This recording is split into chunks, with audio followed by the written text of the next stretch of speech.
and welcome to this video, which is entitled "What Else Is Out There?" And sort of a subtitle of this question: What else is out there, and how far away is it?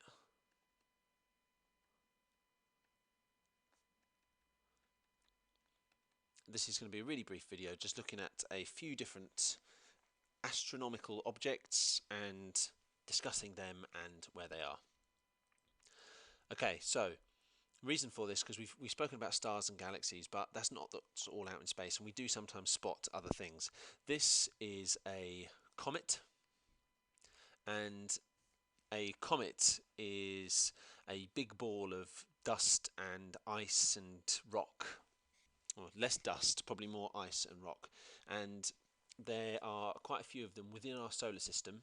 So they're in the solar system and they're orbiting the sun, same as the planets, but on much longer and less regular orbits.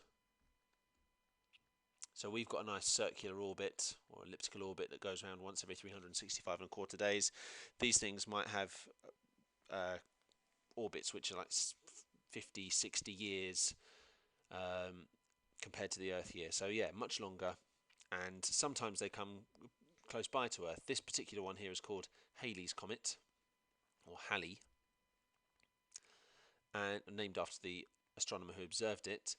It came quite close to Earth in the early 90s when I was at school, and it was a really big deal, and we could see it from Earth, but we won't see it again for another 75 years or so, because at the moment it's way out in the outer sections of the solar system. This is a giant space potato. No, it's not a potato, it's an asteroid. And it's a big lump of rock.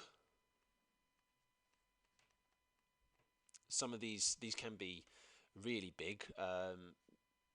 No, not as big as planets. They're not big enough to be classed as planets, but yeah, maybe you can get them ranging from the size of a football up to a double-decker bus, or maybe the size of a continent or something like that. So they can be pretty huge, and there are loads of them orbiting the sun. And there's a big asteroid belt between Mars and Jupiter, a whole section of space that's filled up with loads and loads of sort of space debris that never, when the solar system formed, it never quite got made into planets. It never got part of any other structure. It's sort of like extra rock that's kind of flying around. And one thing that we can be concerned about is what's going to happen to these in the future. If one of these crashes into Earth, it could cause us some problems. And one of the theories of what it caused the extinction of the dinosaurs was a big asteroid crashing into Earth and having a huge impact. Okay, so both of the things I've shown you so far are within our solar system. Alright, this is a picture of the Clown Face Nebula.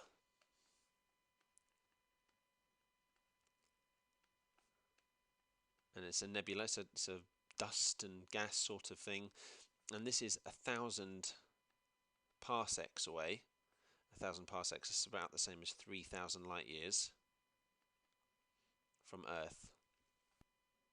And it's most probably the sort of the remnants of a dead star. And we'll look at this later, different paths of stars and what's going to happen. But this, yeah, is a dead star, and it's within our galaxy. So 1,000 parsecs, not too far away. Somewhere else in our galaxy, we can spot a dead star. This is a really famous image of the Crab Nebula. About 2,000 parsecs from Earth, a bit further away, but still probably within our galaxy, so it's not that far. And it is the remains of a dying star. And this is a particular type of explosion. This is a really, well, this is a dead star that had a particular type of an explosion, a supernova. Supernova! Now, supernova is a really, really bright star, or sorry, really, really large star that when it explodes and dies, it has a really massive explosion. And this is what you'd call a supernova remnant, because it's the leftover gas from a supernova. This picture here shows a before and after image. Before the explosion, this was a nice large star, came to the end of its life, and very suddenly violently exploded and died, leaving behind something similar to this. Here, another picture. This is a type of astronomical object called a quasar. And this is 500 million parsecs from Earth.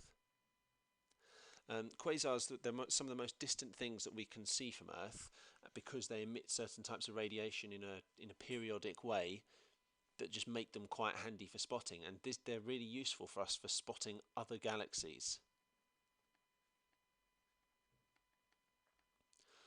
So these objects, we use them, and by spotting, it's a little bit like a Cepheid variable, to be honest, a quasar. By spotting these things which behave in this way, it can help us to spot distant galaxies. The same is true for supernova. When supernova explode, they have, I've got a graph actually showing this. This is the sort of pattern, the brightness pattern that a supernova displays as it explodes, and this is its light output. So from, if you start here at the time of its actual explosion, leading up to its death, it gets brighter and brighter and brighter. It reaches this peak, this maximum explosion, where it's brightest in the night sky, and then after that it dips off and its brightness falls over a period of a couple of hundred days. And this measurement of brightness and how it varies over time, it can be used to work out the distance.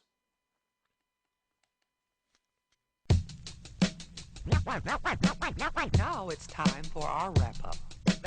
Let's give it everything we've got. Ready? Begin. To wrap it up, what else is out there? We've got things that we can spot in our solar system, like asteroids and comets. Stuff within our galaxy, different types of nebula and star remnants, and we can spot dead supernovae. And then outside, way outside of our galaxy, we can spot things like quasars in distant galaxies, and we use these to help us find out how far away and where these distant galaxies are.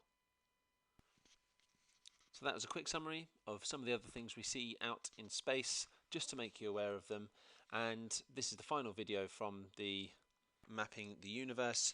Next up, we're going to go on to look at stars.